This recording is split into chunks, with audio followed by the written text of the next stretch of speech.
morning, everybody. Welcome back to Ascending with Ashley. I'm Ashley. We're just going to do a collective check-in first thing in the morning. We got Lucy here. Nova's right here. I think Sunny's on the couch right behind us. Okay, we're using Yin Yang Oracle. Let's see what comes out. I think it's Sunday. Is it Sunday? I hate Sundays. Indeed, it is Sunday.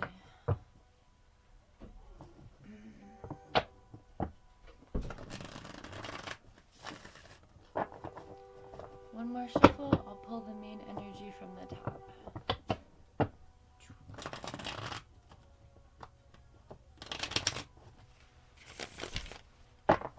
Okay. Main energy is self-worth and expectations, which hairball, which did come out the last time we used this deck, which was not yesterday, the day before. So we got lack and doubt on the bottom. I'm going to take it because oftentimes those things go hand in hand. Alright, I'm going to push you back a little bit. What are you having lack or doubts about within your own life, obviously? Not concerning anyone else, just you.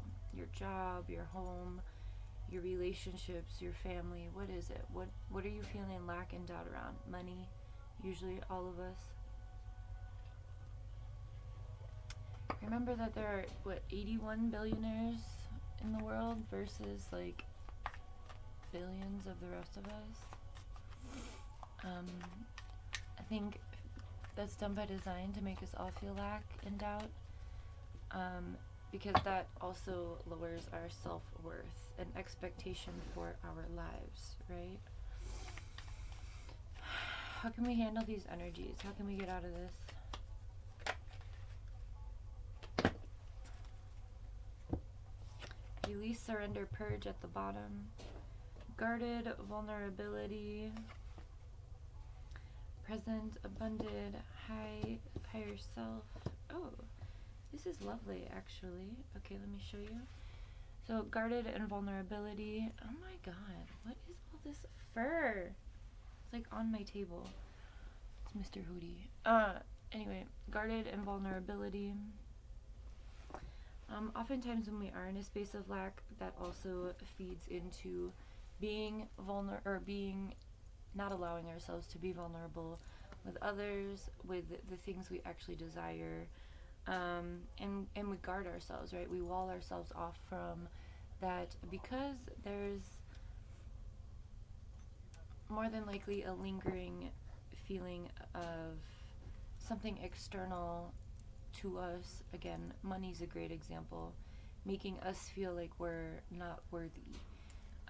You are worthy whole in who you are. What you have does not really impact that at all. In our society, yeah, sure. But in regards to like real life, no. Your self-worth is who you are. It's your characteristics. It's your authenticity. It's you following your dreams and your goals and your passions. So when we feel lack, we usually don't do that, right? We don't want to face that side of ourselves, and we don't even want to become vulnerable within that own knowing. So remember when we did this, I was asking how do we get out of this. So self-love, creation, and intention is a great start. Intention for everything, man. If you have good intentions, there are times when you can have good intentions and your impact can absolutely suck, and a lot of that stems from a place of doing things for others because of your own ego versus just doing it because it's the right thing to do. So check yourself on that if that resonates, or if you get a little irritated by me saying that. It's an indication that that's something for us to work on. Again, it's pretty common that we all do that. It's the society. We're decolonizing over here.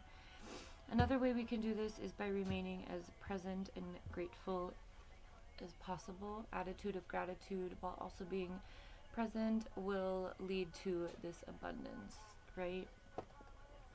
abundance is what we need to get out of a lack mentality, but abundance does not necessarily just mean money. Abundance is your skills, your talents, your passions, your God-given way of creating. There's this meme that's circulating that says something along the lines of, do we still call them memes? I don't fucking know. There's something I saw. It's like,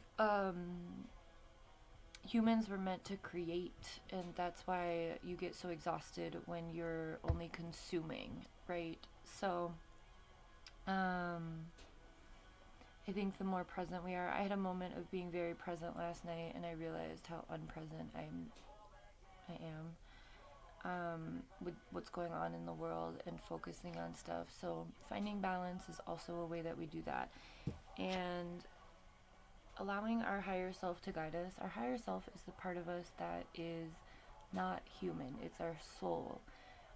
It's the part of us that doesn't have to worry about all of these human traits or aspects, capitalism, and it's the part of us that wants us to do right by ourselves and others. So really allowing our higher self to not only activate but then lead the way. I often talk about how there's a balance that needs to happen between your inner child, who you are right now, this present self. Inner child didn't come out. Sure, it's not too far away though. Oh, wow. I'm really glad I stopped pulling cards. We have like Dark Night of the Soul and shadows and stuff. But finding this balance between inner child, so healing your inner child, allowing who you were when you were little and all the adults were like telling you to shut the fuck up and your ideas are stupid, allowing that person within you to come out and create, right? Lead with love. It's a heart that she's holding. That's going to allow you to become more grateful, more present, and allow your higher self to take the lead. Because every decision we have, every choice we have decisions to make, and our higher self really does want to lead the way, / we need that. And if we do that, we're going to be able to form solid foundations and structures, which is what we're all being called to do collectively, for the new earth, for a new way of being. Last night I saw a video or a photo of a woman in Palestine, a mother, holding the skeleton of her child. And I can't imagine that pain. I was looking at my kid and I'm like, wow. If I ever had to hold your skeleton, I don't know. Like, that's so unnatural.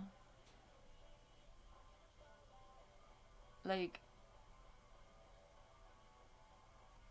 I don't have words.